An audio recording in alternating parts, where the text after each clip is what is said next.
El día de hoy revisaremos las características histológicas de la cavidad oral. Es importante recordar que la cavidad oral es uno de los componentes del sistema digestivo. Se asocia a todos aquellos órganos provenientes del intestino primitivo que conforman el tubo digestivo, esto es, faringe, esófago, estómago, intestino grueso y delgado, recto y canal anal, pero adicionalmente las glándulas accesorias como las glándulas salivales mayores, el hígado y el páncreas. Sin embargo, la cavidad oral presenta diferencias en su constitución histológica en comparación con los diferentes órganos que están estructurando el tubo digestivo, y esto se debe fundamentalmente a su origen embriológico. Recordemos que la cavidad oral primitiva o estomodeo se forma gradualmente por una acomodación del mesodermo que tenemos en la región facial. Esto básicamente permite la migración de la membrana bucofaríngea durante los procesos de plegamiento posteroanteriores del disco trilaminar. Miremos en nuestra imagen inicial el sitio de la membrana mucofaríngea inicialmente y cómo el plegamiento cráneo-caudal de ese embrión va a permitir el movimiento de la cavidad oral en correlación con el corazón en desarrollo y adicionalmente el desarrollo del proceso prosencefálico. Esa nos va a indicar dónde encontraremos gradualmente ese estomodeo. Y por lo tanto, podríamos decir que la cavidad oral está revestida inicialmente no como un tubo, sino como una invaginación del componente ectodérmico. Ese componente ectodérmico permite entonces establecer unos límites claros para ese estomodeo o cavidad oral primitiva, dada fundamentalmente por la presencia del proceso prosencefálico en la parte superior, la placa cardíaca en la parte inferior y los arcos faríngeos o arcos branquiales en las regiones laterales. De la membrana bucofaríngea hacia distal podremos identificar la presencia del intestino primitivo, que dará origen a todas las estructuras propias del tubo digestivo. Esto permitirá entender por qué la organización histológica de la cavidad oral difiere de la organización histológica del resto de órganos del sistema digestivo. Cuando nos centramos en la histología de la cavidad oral, debemos entender que la cavidad oral está tapizada por una túnica mucosa, y una túnica mucosa que es definida como la presencia de un epitelio de revestimiento soportado sobre una lámina propia de tejido conectivo. El epitelio de revestimiento variará en las diferentes regiones de la cavidad oral, pudiendo ser un epitelio plano estratificado con queratina ortoqueratinizada o paraqueratinizada, o podría ser un epitelio plano estratificado con ausencia de queratina o un epitelio plano estratificado mucoso. La lámina propia que sostiene a estos epitelios en la cavidad oral se caracteriza por presentar una elevada concentración de fibras de colágeno, de tal manera que esta lámina propia corresponde a un tejido conectivo denso y regular.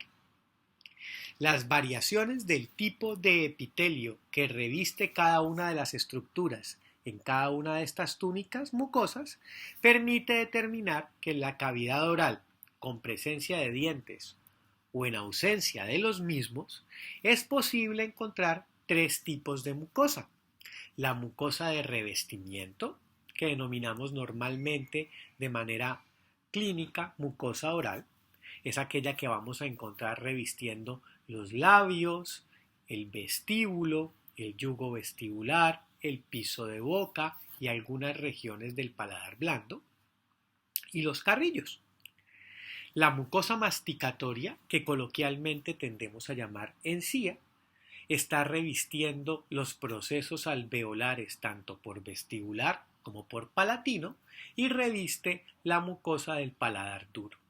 Y la mucosa especializada que reviste la cara dorsal de la lengua. Lo que haremos en el proceso de evaluación histológica es revisar la constitución histológica de cada una de las estructuras como si estuviéramos realizando un examen clínico a nuestro paciente. Esto es, desde la porción más externa hasta llegar al límite posterior de la cavidad oral que correspondería al istmo de las fauces. Por lo tanto, podríamos determinar que siguiendo la normatividad anatómica, la cavidad oral está dividida en dos regiones por la presencia de los dientes y sus procesos alveolares. Esto permite identificar que adelante de los dientes y en los procesos alveolares es posible encontrar el vestíbulo oral, donde evaluaremos la constitución histológica de los labios y las bucas o carrillos. Mientras que en la cavidad oral propiamente dicha, ubicada posterior a esos procesos alveolares y dientes, podremos identificar la lengua y el paladar, tanto duro como blando. Así que comencemos con nuestra primera estructura a evaluar, los labios.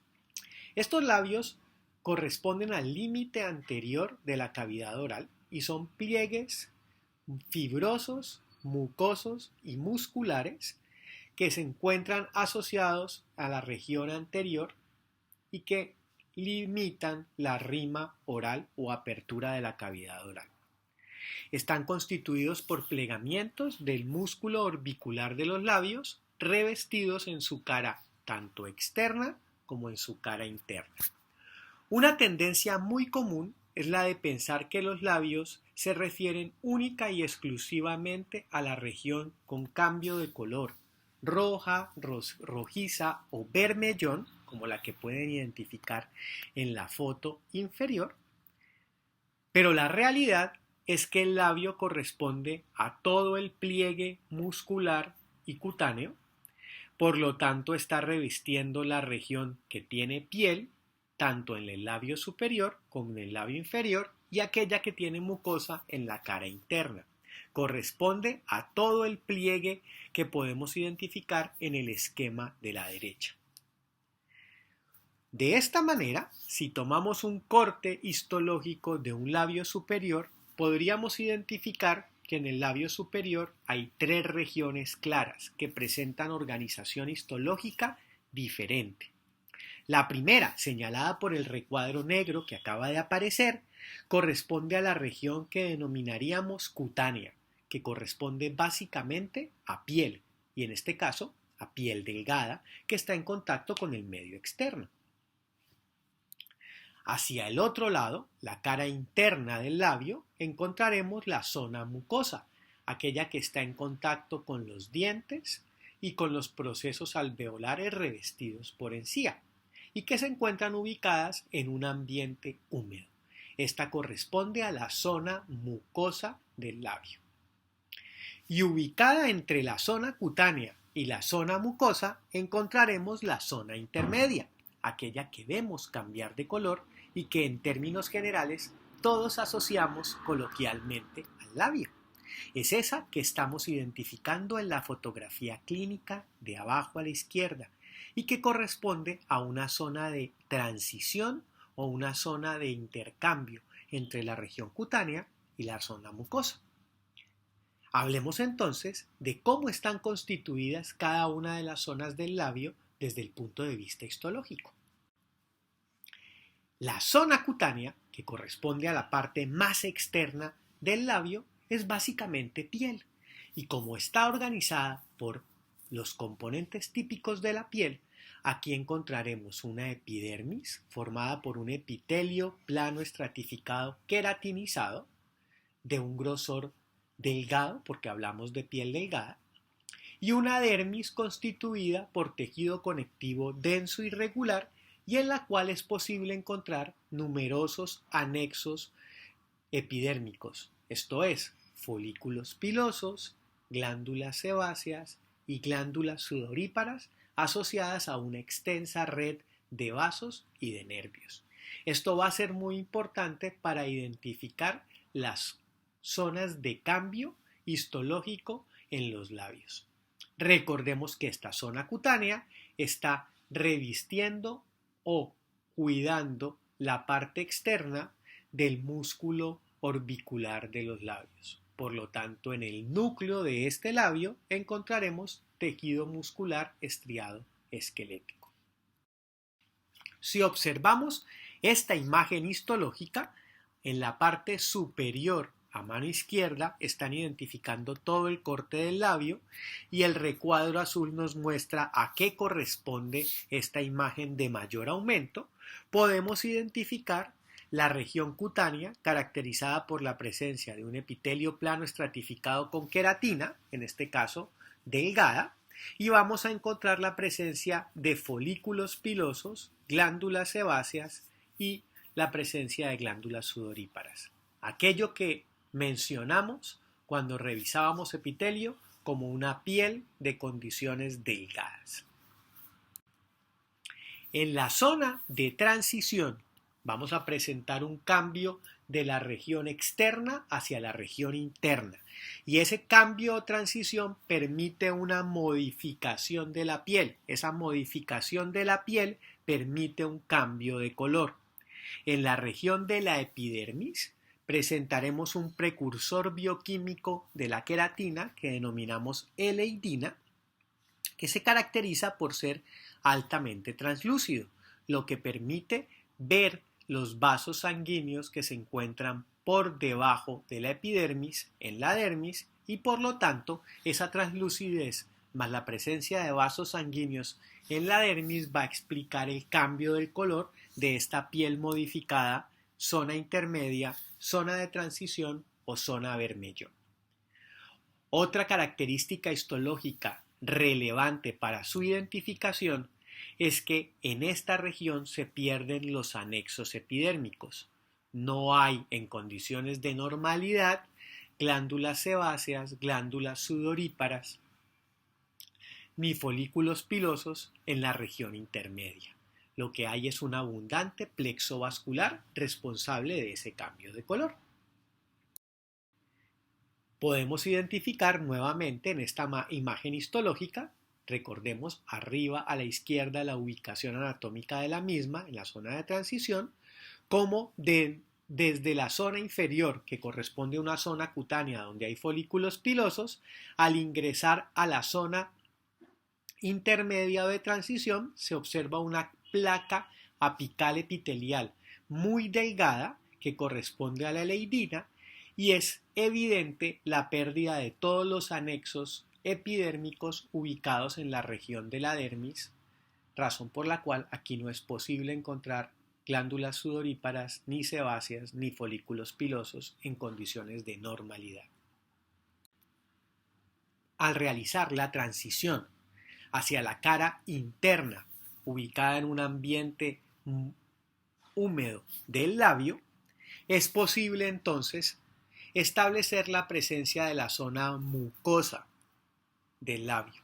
Esa zona mucosa se caracterizará porque presenta un epitelio plano estratificado mucoso, sin presencia de queratina en condiciones normales, una lámina propia de tejido conectivo denso y regular, y en esta región es posible encontrar acinos tanto mucosos como serosos propios de las glándulas salivales menores, además de la presencia de numerosos vasos sanguíneos.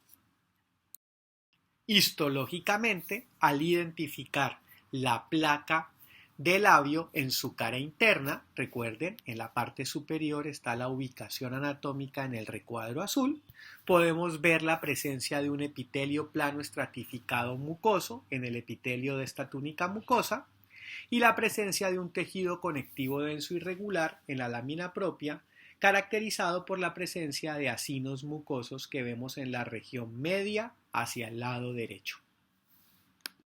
Hacia la región lateral y como continuación de los labios, asociados anatómicamente al músculo bucinador, encontraremos las bucas o carrillos. Nuestra imagen nos muestra clínicamente dónde se encuentran esas bucas o carrillos y cómo se pueden identificar clínicamente cuando el paciente realiza apertura. Está en contacto con las regiones de caninos, premolares y molares propios de la limitación de la región anatómica de la cavidad oral. En realidad, histológicamente, las bucas o carrillos corresponden a la misma estructura lateral de los labios. Esto es, presentan una superficie externa constituida por piel delgada, un epitelio plano estratificado con queratina, caracterizado por la presencia de anexos epidérmicos, y en la cara interna una túnica mucosa exactamente igual a la presentada en los labios, un epitelio plano estratificado mucoso, sin queratina, caracterizado por la presencia de glándulas salivales y la ausencia en condiciones de normalidad de anexos epidérmicos típicos de la piel. Recordemos que en la mitad de estas dos regiones, cutánea y mucosa, encontraremos la presencia de músculo estriado esquelético correspondiente al músculo bucinador y la posibilidad de encontrar tejido adiposo.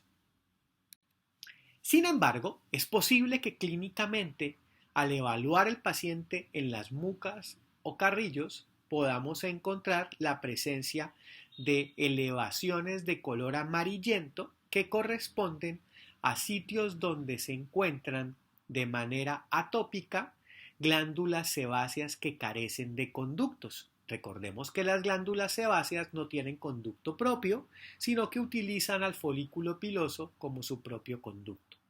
Estas glándulas sebáceas de ubicación atópica que se pueden encontrar en los labios y en los carrillos en su región mucosa, pero algunas veces en la región cutánea, reciben el nombre de gránulos de Fordyce. E histológicamente, un gránulo de Fordyce no es más que un conjunto de glándulas sebáceas que se encuentran atípicamente en esta ubicación de la mucosa. Otra adaptación histológica y regional que podríamos encontrar en la región del carrillo hacia la cara mucosa corresponde a la línea alba de la oclusión. Como pueden identificar al lado izquierdo, el sitio donde los dientes en oclusión se correlacionan con la mucosa sufre una adaptación regional ante el trauma mecánico asociada a la formación de queratina en un sitio que normalmente no presenta la misma. Esta se asocia marcadamente al contacto oclusal y al trauma que genera el mismo y es una adaptación funcional. Recordemos que los epitelios planos estratificados mucosos ante la agresión de sequedad medioambiental o trauma mecánico responden formando queratina. Continuando con la organización anatómica y su evaluación histológica, podemos ver que una vez evaluados labios y carrillos, anatómicamente nos encontraremos con los dientes, los procesos alveolares revestidos por las encías.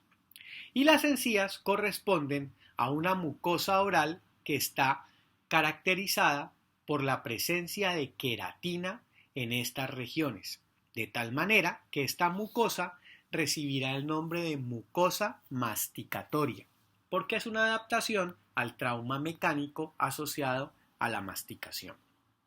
Las encías se caracterizan por presentar un epitelio plano estratificado con queratina, evidente clínicamente en el cambio de color que presentan las mismas tanto hacia vestibular como hacia lingual, y este epitelio plano estratificado puede ser paraqueratinizado u ortoqueratinizado. Recordemos que la ortoqueratinización y la paraqueratinización tienen que ver con la presencia o no de núcleos en el estrato córneo. La lámina propia que sostiene a este epitelio plano estratificado con queratina es una lámina propia muy delgada con una alta densidad de fibras de colágeno que rápidamente se conecta con el periósteo que recubre el hueso alveolar. Histológicamente, podemos identificar a mano derecha la estructura dental y a mano izquierda la encía, caracterizada por la presencia de un epitelio plano estratificado, en este caso paraqueratinizado, apoyado sobre una lámina propia de tejido conectivo con grandes cantidades de fibra de colágeno, por lo tanto denso, y una intrincada unión mecánica entre el epitelio y el tejido conectivo a través de papilas y clavijas epidérmicas y dérmicas. A esto clínicamente se le denomina retepex y explica la apariencia de piel de naranja que presenta en condiciones de salud la encía adherida. Adicionalmente, anatómicamente, el límite entre el vestíbulo y la cavidad oral propiamente dicha va a estar dado por los dientes, que no son más que papilas formadas por estructuras de origen ectodérmico y otras de origen mesodérmico y específicamente de origen neuroectodérmico, que corresponden a órganos calcificados constituidos por esmalte de origen ectodérmico, pulpa dental, dentina y todo el aparato de fijación, cemento, ligamento periodontal y hueso alveolar de origen neuroectodérmico o ectomesenquimal. Por lo tanto, la identificación de los dientes y sus características histológicas se evaluará en un curso específico para cada uno de estos tejidos, sus complejidades embrionarias y su correlación fisiológica. El límite superior, formado embriológicamente para separar la cavidad nasal en desarrollo de la cavidad oral, corresponde al paladar, y este anatómicamente podría dividirse entre paladar duro y paladar blando.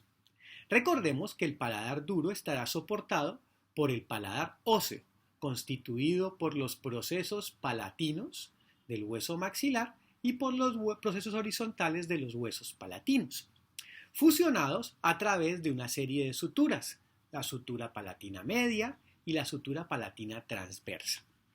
Esta estructura ósea va a soportar un componente de túnica mucosa y un componente de túnica submucosa, que hasta el momento no habíamos identificado en ninguno de nuestros componentes histológicos de la cavidad oral. La túnica mucosa va a estar constituida básicamente por el mismo epitelio plano estratificado con queratina, orto o para, soportada sobre una lámina propia de tejido conectivo altamente denso. Esto es, el paladar duro se caracterizará por presentar una mucosa masticatoria. Sin embargo, en algunas regiones del paladar duro, a excepción del rafé palatino medio, es posible encontrar una túnica submucosa, una cantidad de tejido conectivo denso y regular que presenta glándulas o tejido adiposo y que son más abundantes de encontrar en las regiones laterales del paladar, sobre todo en la proximidad de la región premolar y molar.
En esta imagen histológica del paladar duro podemos ver en la parte superior la presencia de la cavidad nasal y en la parte inferior la presencia de la cavidad oral. Vemos la presencia del hueso en la región media que separa ambas cavidades, una mucosa nasal en la parte superior y una mucosa palatina en la parte inferior, revestida esta por una túnica mucosa caracterizada por la presencia de epitelio plano estratificado con orto o paraqueratina, la presencia de una lámina propia conectivo denso y justo por debajo la presencia de una túnica submucosa. Veamos aquí la presencia de vasos sanguíneos y a mano izquierda podremos identificar la presencia de glándulas que podemos encontrar en la túnica submucosa.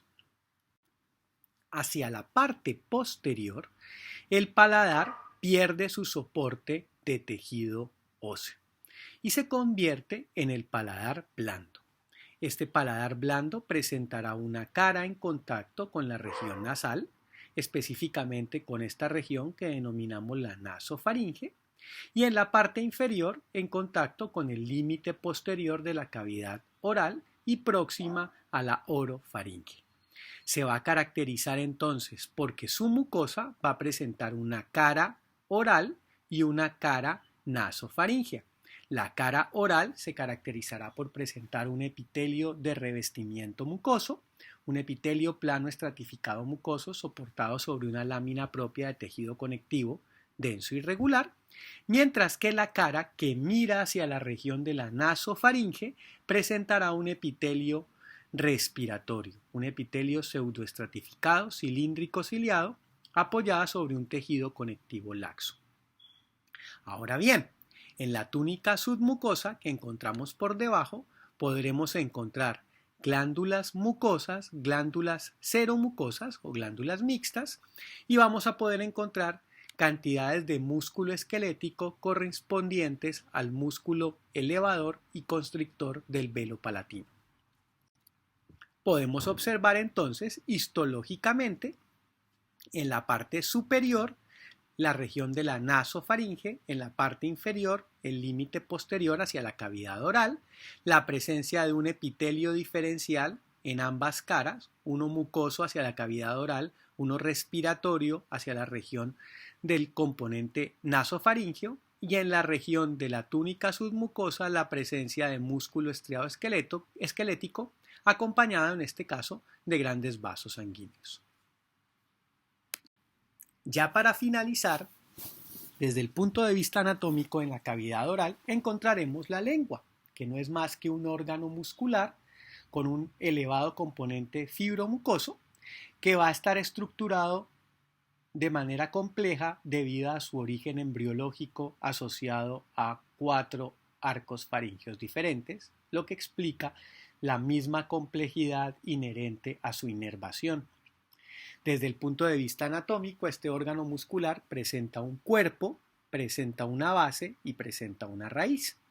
Nos llama la atención la presencia de la B lingual, que limita los 2/3 anteriores del tercio posterior y que va a estar asociada a la presentación de los pliegues anterior y posterior del istmo de las fauces y la aparición de la presencia de la tonsila palatina.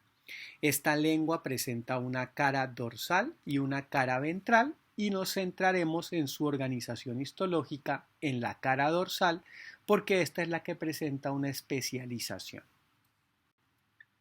Desde el punto de vista histológico, este órgano presenta grandes cantidades de músculo, específicamente tejido muscular estriado esquelético, que se encuentra revestido por una túnica mucosa formada por un epitelio plano estratificado mucoso, en algunas regiones puede llegar a formar queratina, apoyado sobre una lámina propia de tejido conectivo denso y regular, que se continúa gradualmente hacia una túnica submucosa que puede presentar glándulas y que se convertirá posteriormente en el epimicio de los músculos intrínsecos y extrínsecos de la lengua.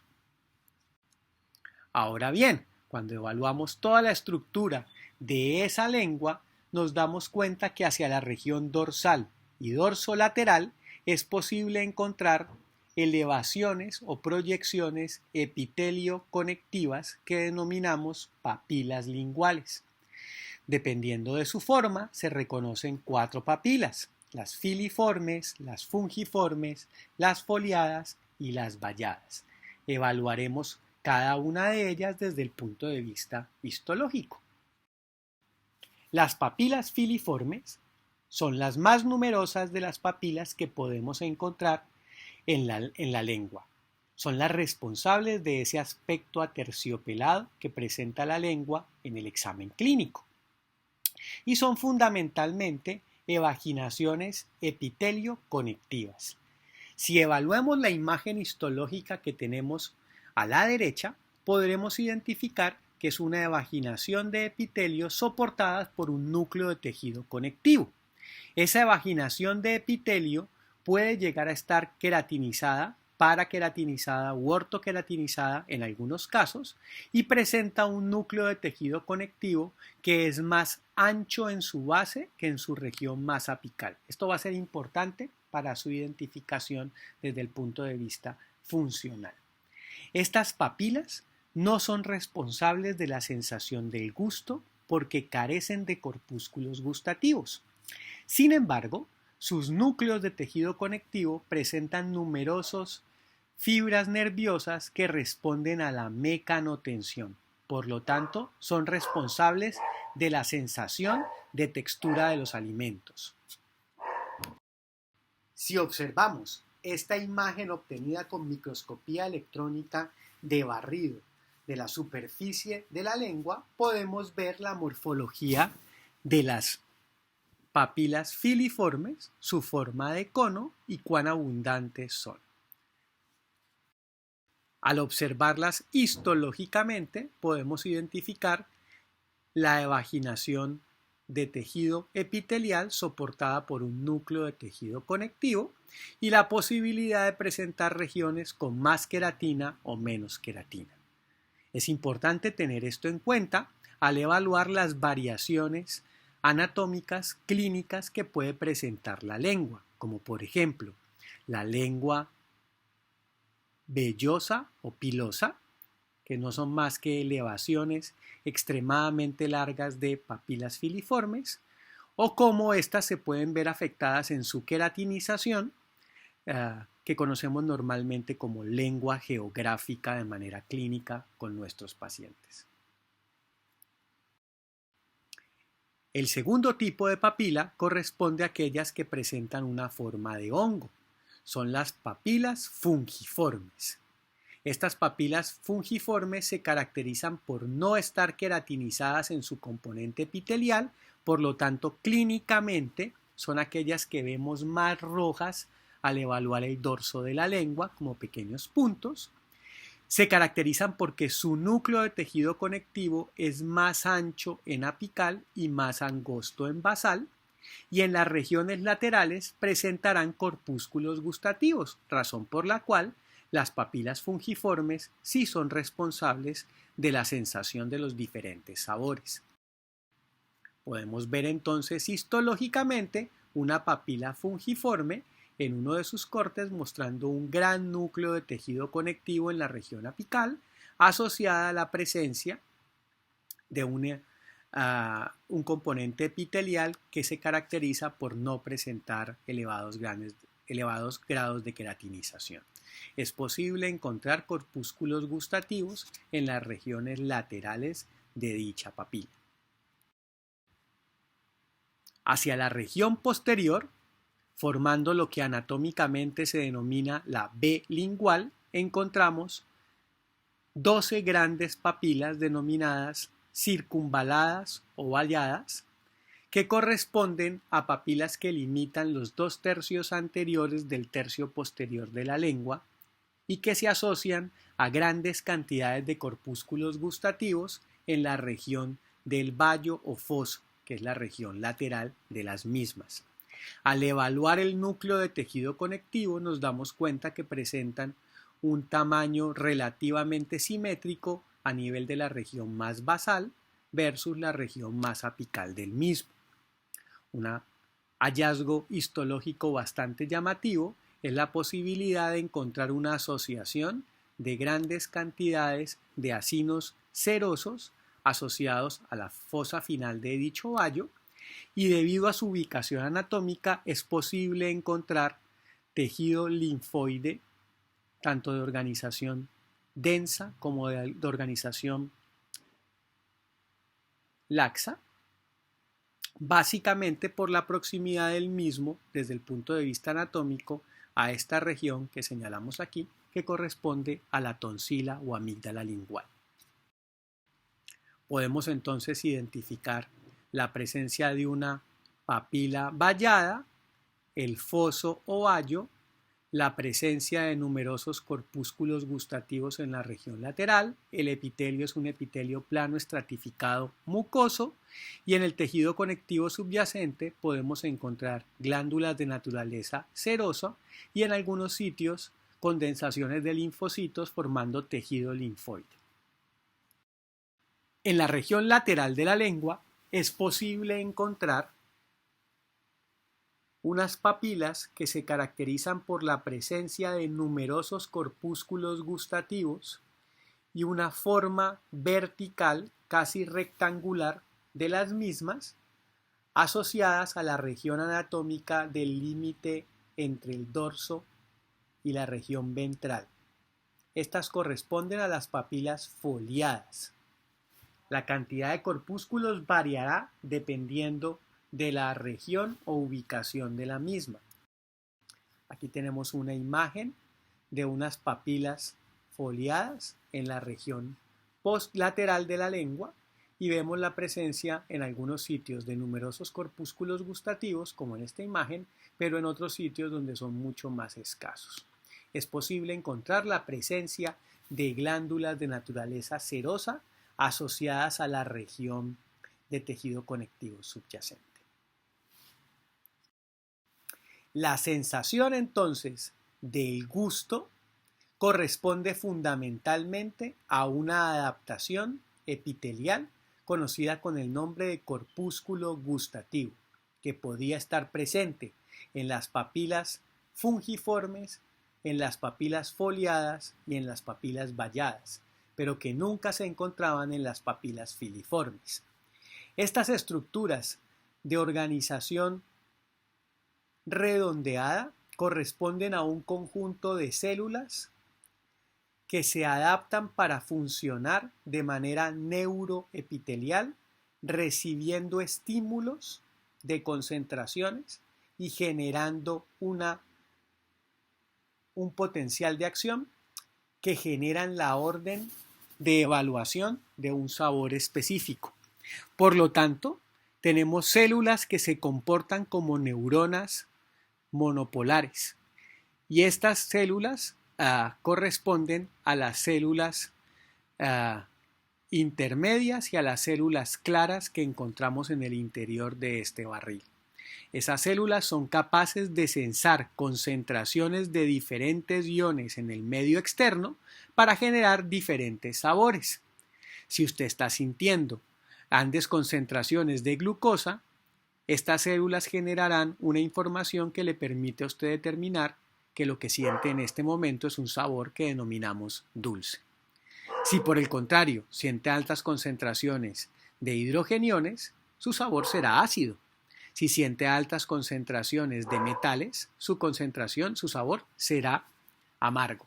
Si tiene altas concentraciones de sodio, el sabor que usted determinará será salado. Y si siente altas concentraciones de glutamato, el sabor que usted recibirá será el de umami.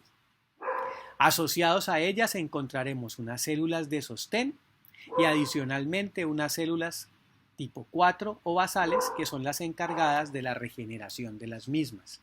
Por lo tanto, las células de los órganos sensoriales intraepiteliales del gusto, llamados corpúsculos gustativos, son células renovables.